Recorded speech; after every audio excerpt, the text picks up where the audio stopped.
Assalamualaikum warahmatullahi wabarakatuh. Gimana kabarnya hari ini? Alhamdulillah, hari ini kita masih diberikan kesehatan dan kesempatan untuk bisa mengikuti mata kuliah metode statistika. Hari ini kita akan belajar tentang analisis komparasi. Jadi, kalau minggu kemarin kita telah belajar tentang analisis korelasi, yaitu analisis yang digunakan untuk mengetahui kuat tidaknya hubungan antar dua variabel. Hari ini kita akan belajar tentang analisis komparasi. Apa itu analisis komparasi? Analisis komparasi adalah analisis statistik yang dapat digunakan untuk menguji hipotesis mengenai ada tidaknya perbedaan antar variabel yang diteliti. Jadi, kuncinya di sini analisis korelasi itu untuk mengetahui ada tidaknya perbedaan antar variabel yang diteliti. Nah, contohnya misalkan, adakah perbedaan IPK antara mahasiswa yang diajar dengan menggunakan metode blended learning dengan metode ceramah? Atau bisa juga, apakah ada perbedaan gaya berpikir antara siswa laki-laki dan perempuan? Nah, kata kuncinya di sini adalah kata perbedaan. Itu kunci dari hipotesis korelasi. Di mana hipotesis ini kemudian akan kita analisis menggunakan analisis komparasi. Nah, dalam melakukan analisis komparasi, kita nanti akan dihadapkan pada soal bivariat. Bivariat ini adalah soal yang menggunakan dua sampel atau dua variabel.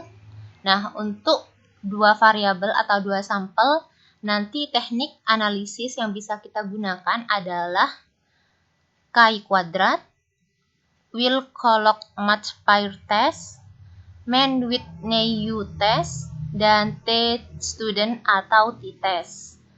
Kemudian ada yang namanya juga analisis multivariat. Analisis ini digunakan untuk soal yang menggunakan lebih dari 2 variabel, 3 variabel atau lebih. Di sini bisa juga menggunakan 4 macam analisis. Yang pertama bisa pakai chi-kuadrat K sampel, di mana K ini lebih dari atau sama dengan 3. Kemudian bisa pakai Friedman two-way ANOVA, bisa pakai Kruskal-Walsh one-way ANOVA, atau bisa pakai one-way analysis of variance atau ANOVA. Namun di sini kita hanya akan membahas untuk analisis bivariat saja, yang akan difokuskan pada chi-kuadrat dan t-student atau t-test. Nah, kita mulai dari analisis yang pertama, yaitu tentang chi-kuadrat. Nah, secara tulisan ini mungkin bacaannya chi-kuadrat ya, dan memang banyak yang mengatakan chi-kuadrat karena mungkin lebih gampang daripada chi-kuadrat ya. Jadi simbolnya dia pakai X besar dikuadratkan. Ini cara bacanya chi-kuadrat, bukan chi-kuadrat. Tapi memang lebih gampang pakai chi-kuadrat. Merupakan alat uji statistik yang digunakan untuk mengetahui hipotesis, untuk menguji hipotesis bila dalam populasi terdiri atas 2 kelas atau variabel atau sampel atau lebih, data berbentuk nominal dan sampelnya besar. Jadi untuk chi-kuadrat ini bisa digunakan untuk variabel 2 atau lebih. Tapi di sini kita hanya akan membahas untuk yang 2 variabel saja. Rumus yang dipakai adalah ini. X kuadrat sama dengan sigma F0 dikurang FH kuadrat per FH. Di mana X kuadrat itu merupakan chi-kuadrat, F0 itu adalah frekuensi yang diperoleh dari hasil observasi sampel atau frekuensi observasi, Kemudian FH itu adalah frekuensi harapan, yaitu frekuensi yang diharapkan dalam sampel sebagai pencerminan dari frekuensi yang diharapkan dalam populasi. Jadi FO itu frekuensi observasi dan FH itu adalah frekuensi harapan. Contoh soalnya, misalkan dilakukan survei untuk mengetahui apakah terdapat perbedaan yang signifikan dalam jumlah suara yang diperoleh 5 calon bupati Kabupaten X periode 2020 sampai 2025 dalam Pilkada 2020. Sampel yang diambil berjumlah 200 orang yang mengikuti pilkada. Adapun data yang diperoleh dari survei ini adalah sebagai berikut. Ini tabelnya, ada 5 calon di situ beserta hasil pemilihannya. Total ada 200 pemilih. Kemudian pertanyaannya, buktikan hipotesis survei ini dengan menggunakan alfa 0,05. Penyelesaiannya, untuk menyelesaikan soal ini kita perlu membuat tabel pembantu, di mana kita membuat kolom tambahan sebanyak 3 kolom di sini. Ini nama calon, ini FO, jadi frekuensi hasil observasi, itu dinamakan FO. Ini sesuai dengan tabel yang diketahui tadi. Kemudian FH itu adalah frekuensi harapan. Untuk mencari FH, kita ini sama halnya dengan mencari rata-rata. Jadi dijumlahkan semua nilai FO, kemudian dibagi dengan banyaknya calon. Hasilnya 40. Kita taruh di sini 40. Kemudian FO min FH, kita tinggal mengurangi kolom 2 dan kolom 3, min 5, 20 dikurangi 40, min 20, dan seterusnya, hasilnya nanti 0. Oh ya, maaf ya, ini kita membuat 4 kolom tambahan, bisa juga pakai 3, FH tidak usah ditaruh di sini. Kemudian, untuk kolom selanjutnya adalah FO min FH kuadrat, kita tinggal mengkuadratkan kolom keempat. Ini hasilnya. Kemudian kolom terakhir kita bagi hasil kolom kelima ini dengan FH-nya dengan 40. Jadi 25 bagi 40 hasilnya 0,625 dan seterusnya. Nanti dijumlah yang ini sigma X kuadrat. Sigma X kuadrat berarti kan ini ya. Adalah 20,85.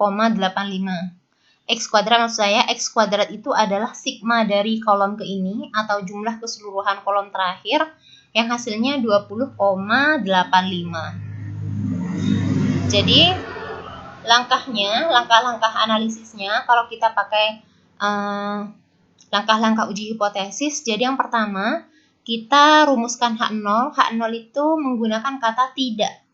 Tidak terdapat perbedaan yang signifikan antara jumlah pemilih kelima calon tersebut, sedangkan H1-nya terdapat perbedaan. Jadi yang pertama tidak terdapat, yang H1 terdapat.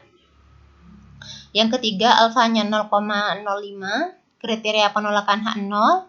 Tolak H0 jika X kuadrat hitung lebih dari atau sama dengan X kuadrat tabel. Di mana X kuadrat tabel ini nanti kalau kita lihat tabel K kuadrat itu nilainya 9,4877 dengan DK sama dengan jumlah baris dikurangi 1 kalikan jumlah kolom dikurangi 1. Jumlah baris itu merupakan jumlah calon bupatinya sebanyak 5 dikurangi 1, kemudian jumlah kolomnya ada 2 tadi ya, yaitu 2 dikurangi 1, 5 dikurangi 1, 4 kali 1 sama dengan 4. Jadi nanti cari di tabel K kuadrat dengan DK 4 dan dengan alfa 0,05, nanti hasilnya 9,4877. Kemudian berdasarkan tabel nilai X kuadrat, nilai tadi ya, nilai dari tabel itu hasilnya 20,85. Sehingga disimpulkan karena X kuadrat hitung lebih dari X kuadrat tabel, X kuadrat hitung lebih dari X kuadrat tabel, maka H0 ditolak. Artinya H1 yang diterima. Dengan artian, terdapat perbedaan yang signifikan pada jumlah pemilih kelima calon tersebut. Nah, untuk teknik analisis kedua, kita bisa pakai t-test.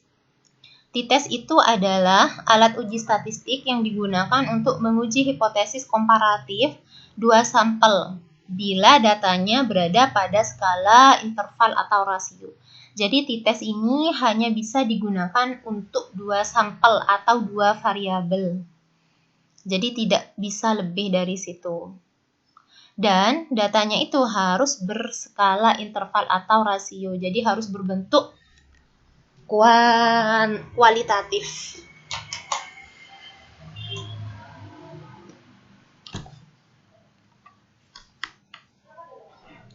Nah, adapun rumus yang dipakai adalah ini. T sama dengan ini ya.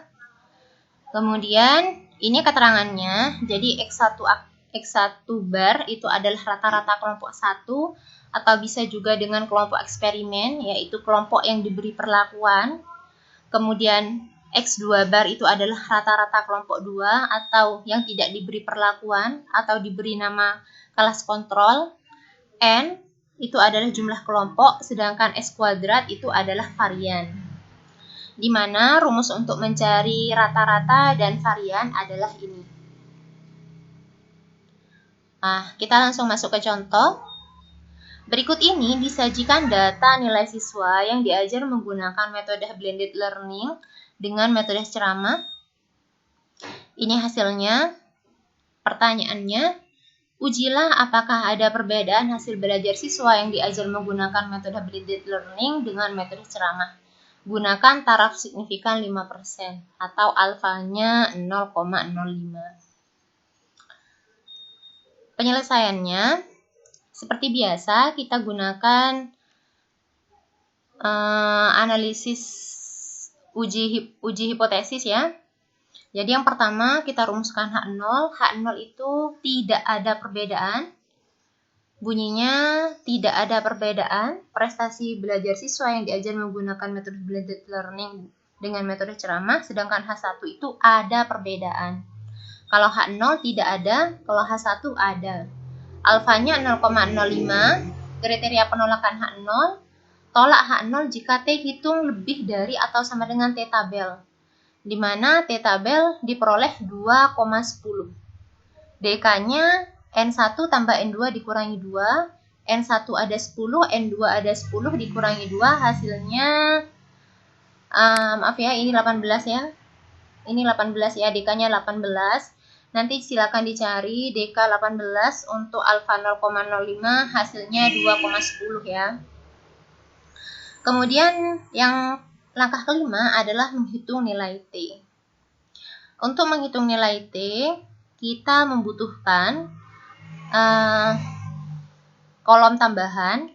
Jadi kita membuat tabel bantuan di sini. Kita membuat sebanyak 4 kolom tambahan dengan judul X1 min X bar, X1 min X bar kuadrat, X2 min X bar, dan X2 min X bar kuadrat. Jadi untuk membuat tabel ini, kita cari dulu X barnya. X bar dari masing-masing kelompok. Jadi ini dijumlahkan semuanya 790, ini dijumlahkan semuanya 680. Nanti dicari rata-ratanya, berarti 790 dibagi 10 dapat 79 ya. Jadi 79. X barnya 79, X1-nya 80, 80 dikurangi 79 1, dan seterusnya. Begitu juga dengan yang ini, kita tinggal mengkuadratkan kolom ketiga. 1 kuadrat 1 min 4 kuadrat 16. Nah, ini juga sama, yang ini pakai rata-rata untuk kelompok kedua atau kolom kedua, yaitu 680 dibagi 10 dapat 68 ya, dapat 68, jadi dikurangi 70 dikurangi 68 dapat 2, dan seterusnya. Ini dikuadratkan dan seterusnya. Pastikan dalam membuat tabel tambahan seperti ini, diperhatikan bahwa nilai sigma X1 min X bar itu pasti 0. Perhatikan yang ini pasti 0. Kalau tidak 0 berarti ada hasil penjumlahan atau hasil perhitungan yang kurang. Nah, ini caranya. X1 barnya dapat 79, X2 barnya dapat 68. Kemudian varian satunya dapat ini, varian 2-nya dapat ini. Kalau sudah diketahui, baru kita menghitung rumus T. Ini rumus T-nya. Kita tinggal substitusi nilai-nilai yang tadi. Dihasilkan T-nya 3,01. Kesimpulannya, karena T hitung lebih dari T tabel, lebih dari atau sama dengan T tabel, ini T hitungnya dapat 3,01, sedangkan T tabelnya tadi dapat 2, ya. Sehingga T hitung lebih dari atau sama dengan T tabel, maka tolak H0. Kalau H0 ditolak, maka yang diterima adalah H1. Artinya, ada perbedaan antara siswa yang diajar dengan menggunakan metode blended learning dengan yang diajar menggunakan metode ceramah. Nah, mungkin hanya ini yang bisa saya sampaikan. Jika ada pertanyaan, nanti bisa kita diskusikan di grup WhatsApp. Saya akhiri. Terima kasih. Wassalamualaikum warahmatullahi wabarakatuh.